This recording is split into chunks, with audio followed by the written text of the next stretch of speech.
Yo, what's happening, family? This is your guy Dan Tanner, the bad boy of tech, and on this video right here, I'm gonna be reviewing the Xiaomi Redmi Note 8 Pro. I'm about to let you guys know all the details of my experience with this phone. So enough of me yapping, it's time to make it happen.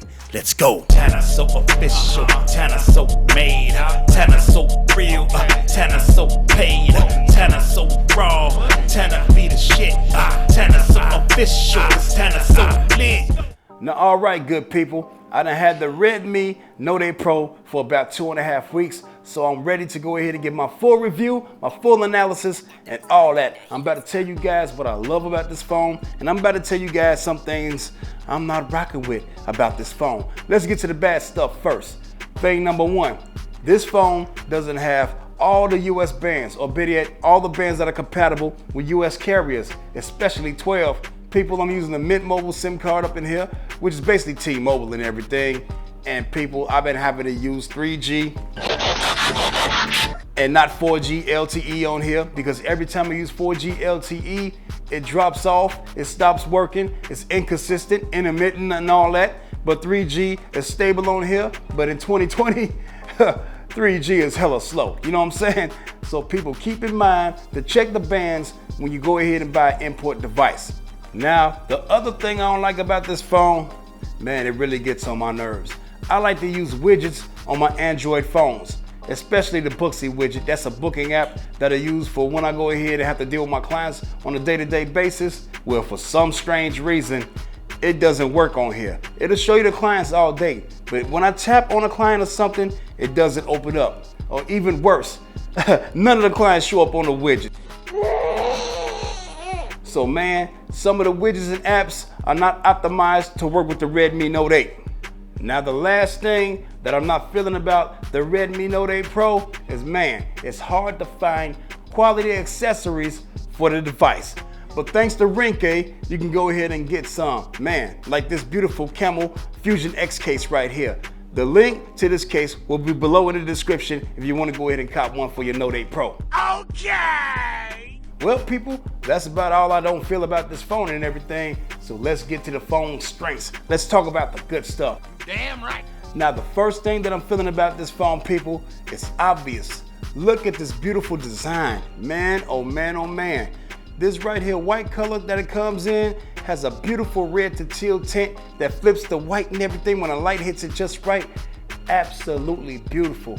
People, I had average people who weren't into phones or aren't into phones like that ask me, man, what type of phone is that? What type of iPhone is that? They don't know any better. They just know the phone is hella saucy and it looks good and everything. Some people even thought I had a case on my phone because of the rainbow flip. But nah, it's the sauce that Redmi put on here. Man, oh man, oh man.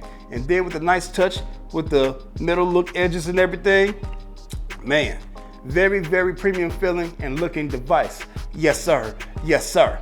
Now, the next thing I'm feeling about this phone is the screen. My God, my God. It might be LCD, but this is a beautiful screen. Man, it's lit up just enough to view out in the open, you know what I'm saying, in broad daylight. If it hits it, you still can see it and all that. The colors are good, and also since it's LCD, that means it doesn't tax the battery life on this phone that much at all. So people, this is a nice, big, beautiful screen for $200.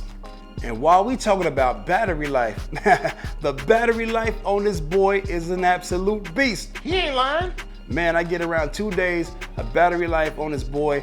Heavy gaming and everything like I do. I'm a power user. Yes, sir. Yes, sir. Battery life is no issue. And plus, I got fast charging on deck. Man, oh man, oh man. 18 watts fast charging for a budget device is pretty damn lit. And another thing that I'm feeling about this phone, it has multiple ways to get in. Yes, indeed.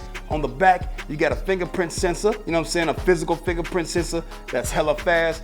And then you can even opt for the in-display fingerprint sensor if you want to. Yes, sir, yes, sir. But then there's a third option, you know what I'm saying? Face unlock. It's hella fast on here. So man, there are multiple ways to get into this Note 8 Pro, man, and it's hella efficient. But to me, the physical fingerprint sensor is the best way to go. And the next thing or things that I'm feeling about this phone, man, are the features. This right here is bulk loaded with features. Some I've never seen on the phone before, like the able to switch from certain networks and everything, like 4G LTE, 5G, even 3G, all the way down to 2G is on here.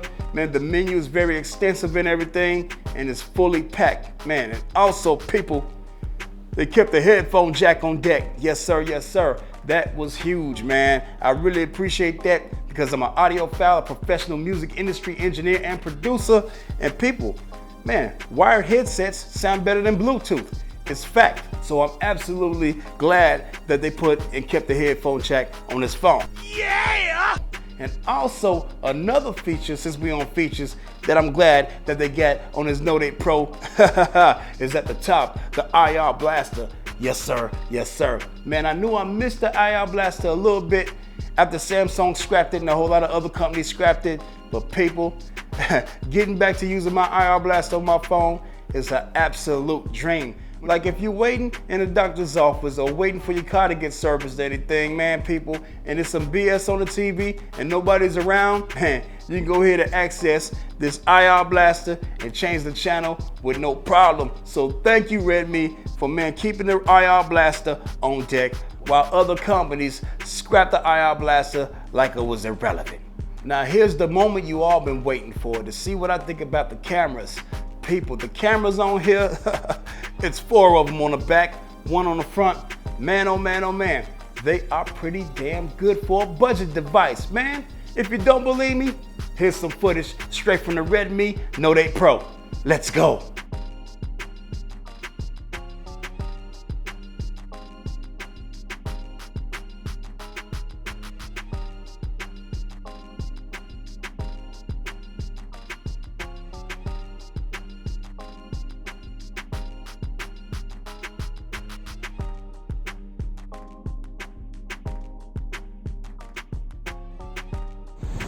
All right, Team Lit, this is the front-facing camera to the Xiaomi Note 8 Pro.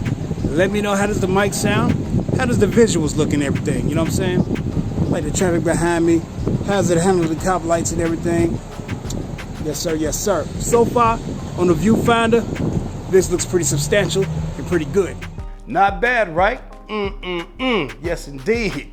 People, the cameras on here are beasts, man. You got a 64 megapixel main shooter on deck. Yes, indeed. You got a nice wide angle lens, a telephoto lens, even a macro lens. Yes, 4 cameras on the back for $200. People, this phone here is an absolute monster. Yes, sir. Yes, sir. And since that is the case, y'all know what I gotta do to this phone. I gotta give it the Dan Tanner stamp of approval.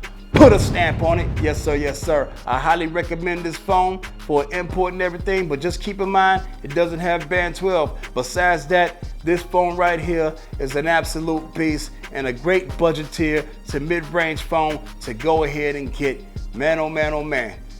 This is my first import, people. Not a bad debut for an import. You know what I'm saying? Well, all right, everybody. That just about does it for this one. So if you like what you saw and like what you heard, please give your guy and Xiaomi Redmi a thumbs up because that's official. Yes, sir, yes, sir. But if you have not yet subscribed to my channel to feel the whole swag and madness of Dan Tanner and Team Lit, then do that too, because that's official too. All right, everybody. Get money. Get respect. And enjoy your tech. Be easy.